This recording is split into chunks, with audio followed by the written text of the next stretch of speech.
Ready to keep you company wherever you are. Carte Blanche, the podcast, brings you immersive, hard-hitting stories anytime, anywhere, every week.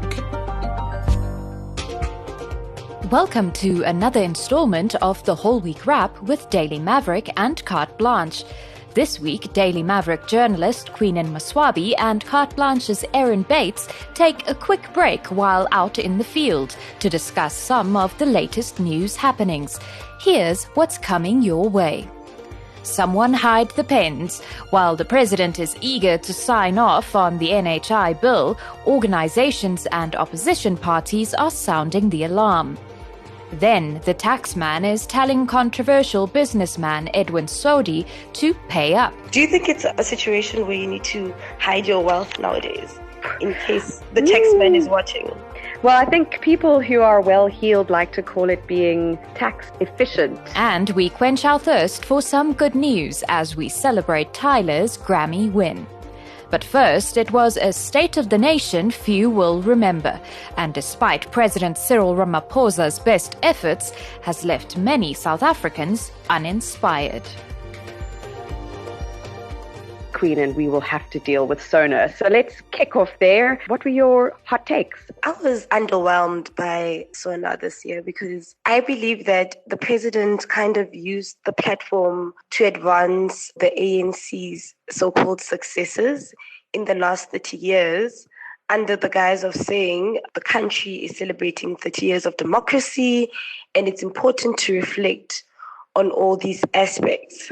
But I think it didn't really land as well as they thought it would, at least the presidency and government, because, the president used this analogy around a young lady called Tinswalo and going about how the ANC has, assisted Tinswalo as a young black woman throughout her life to achieve certain successes.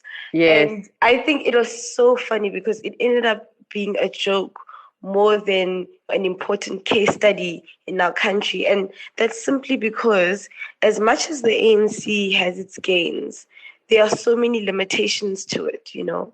And as we stand as a country right now, we are faced with many, many societal and economic challenges. So it's very hard to celebrate when we are in this position. Absolutely. I mean, unemployment, for example, being one of the things that I saw being raised as the sort of reality that a Tinswalo faces in South Africa of 2024.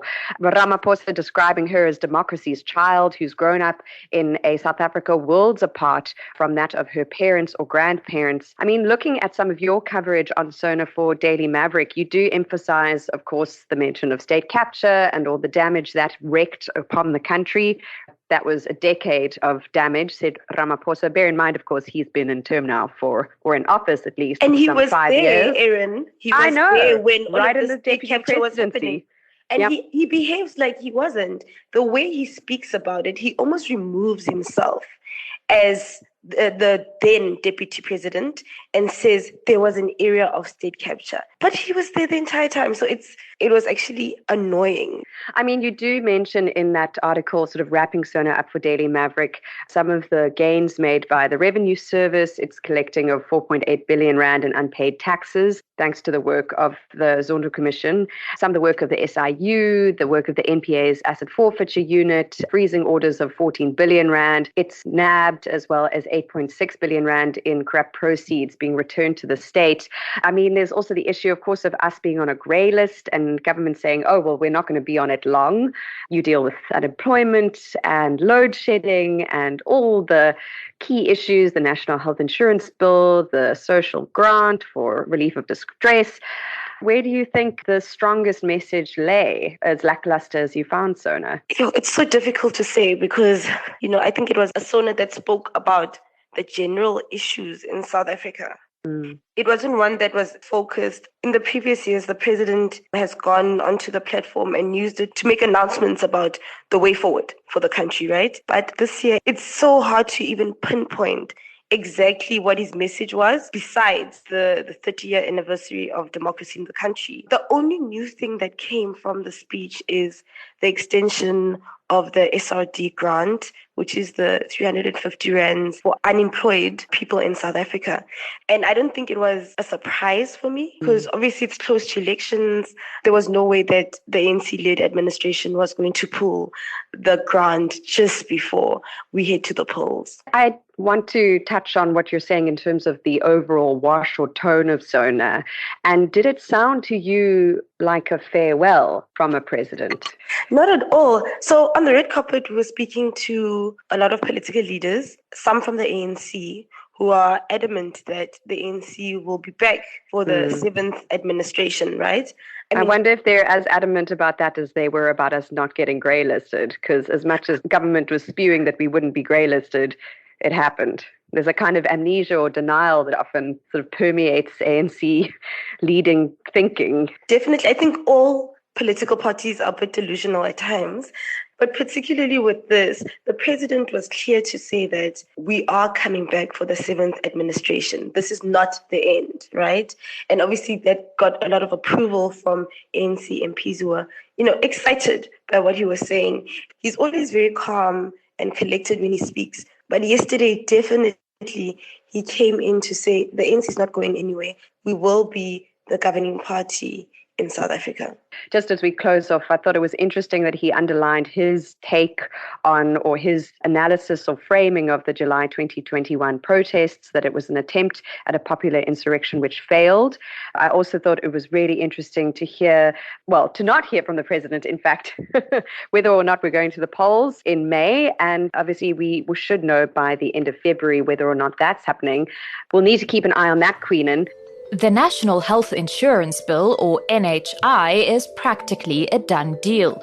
This, according to President Cyril Ramaphosa and the ANC as a whole. But some are questioning the constitutionality of the bill in its current form, saying it will rob South Africans of the freedom to choose. Queenan asks the more pressing question, though, is a desperate ruling party in it for the people, or simply looking to score a few much-needed election points? Another thing we're keeping an eye on, I'm sure, you and I both, is the National Health Insurance Bill, something Ramaphosa also mentioned in SONA. It's been backed by the likes of the South African Communist Party and COSATU, but the likes of Business Unity South Africa and Business for South Africa are those flagging concerns over its constitutionality. It's been a back and forth also between political parties generally around whether this is the step South Africa should be taking. But now it's not only about that. The conversation has moved to whether the bill itself is structured in a way that doesn't harm the health system of the country, right? And I do believe that it's important for every single South African to get the best medical care possible. But I believe in the same breath that there should be steps taken to make sure that the bill itself is watertight, that it will not affect the healthcare system, because our healthcare system, to a larger extent, is good, but also we have so many failures, right? And we cannot afford to introduce a bill that could possibly cripple our healthcare completely, right? And I think the president hinted at the fact that he's about to, sign on the dotted line, and the DA has reiterated time and again that they will not take this lying down. The Western Cape government is saying that they would go as far as taking legal action if it is signed. Yes. I mean, in SONA, President Ramaphosa saying, quote, "We plan to incrementally implement the NHI, dealing with issues like health system financing, the health workforce, medical products, vaccines and technologies, and health information systems," end quote. Some of the concerns that have been raised by the likes of BUSA and B4SA, who approached the presidency last year to try and delay the National Council of Provinces passing it, which it did in December, was things like the potential for corruption in terms of procurement, concern over the standard and condition of public health facilities as is. And also, here's where the constitutionality question really comes to a point, whether the bill as it is now will limit patients' choice by prescribing the access route. So, in other words, insisting that patients go in a certain direction when it comes to healthcare, rather than giving citizens the freedom of choice in terms of how to approach their own health issues. There's also the issue of the role of medical schemes and ending that, which obviously has those up in arms. The tricky thing here is that Health Minister Joe Phahla's own performance agreement with the president includes passing this bill. But I think, Queenan, as you're saying, we've seen with decisions in the Constitutional Court which refer legislation back to Parliament for being wanting, if there are real blemishes in the bill, which is then passed into law by the president this year, it will not only cause real harm, if that is indeed where the faults lie, but they could end up going through the legal system and being referred back and then picked apart and reassembled later on, as opposed to getting something really good, putting it through and having it implemented effectively. In a perfect world where we have a super functional healthcare system that meets the needs of the people of our country. Implementing the NHI bill has been part of the ANC's agenda probably since 1994. So it's been a long time coming. I believe that they've had more than enough time to fine-tune and perfect it. So I don't know what the issue is, why they're not ensuring that all stakeholders have a buy-in and believe in the project, because without that, I don't think we can move forward, right? But I also do believe that the president might be a bit under pressure because we're going to elections. In an election year, everything could be about elections, You never know. Everything could be pressure to sign it now. And make sure that it's one more brownie point, because I think the ANC has been capitalizing on anything they can for the upcoming election. So it's so tricky. I don't know what to think about it, but I do believe they shouldn't be hasty and make sure that they cover all grounds before moving forward. What are the real grievances or potential flaws and anticipated faults in the NHI bill which have been flagged? Martin Kingston, who is on the steering committee for Business for SA, says that weaknesses and material negative implications of the NHI bill in its current form will have devastating consequences for the country and her people for generations to come. Potential problems with it include, I know we spoke about some earlier, but more specifically, procedural concerns, the absence or lack of a socioeconomic impact assessment, inadequate consideration of public participation, prescribing access to healthcare, the constitutionality issue there, and effectively taking away patient choice or agency, the prospect of appealing against medical decisions, a lack of milestones for implementation, and then the question, of course, of funding for the NHI and where taxes will go in terms of the revenue service or the health department. So, I'm no health expert. Neither of us are health journalists, but like you say, certainly a hot topic in an election year and in a country where there are so many people who depend on the state for basic services, and 16% of the population who can afford not to are in private medical aid schemes. And perhaps that's why it's sometimes very difficult to speak on issues that you are not experiencing. As you say, we are probably both on medical aid. It's very easy for us to criticize, but, I think we need to strike a balance somehow. Partly what the DA is saying is right. So they're not against universal coverage. They're against the mechanism in which it will be done through the NHI. So just the fine-tuning that needs to be done. I will just say that I have a very close relative who has used public health care, and that experience has included both exceptional medical services and also some which has been really wanting. It doesn't take too many degrees removed to know what's happening in public health care to some extent. Pay up or else. That's the message from the South African Revenue Service to controversial businessman Edwin Sodi. With over 400 million rands in outstanding taxes, SARS is now gunning for Sodi's assets. Meanwhile, Sodi has until the 15th of February to respond.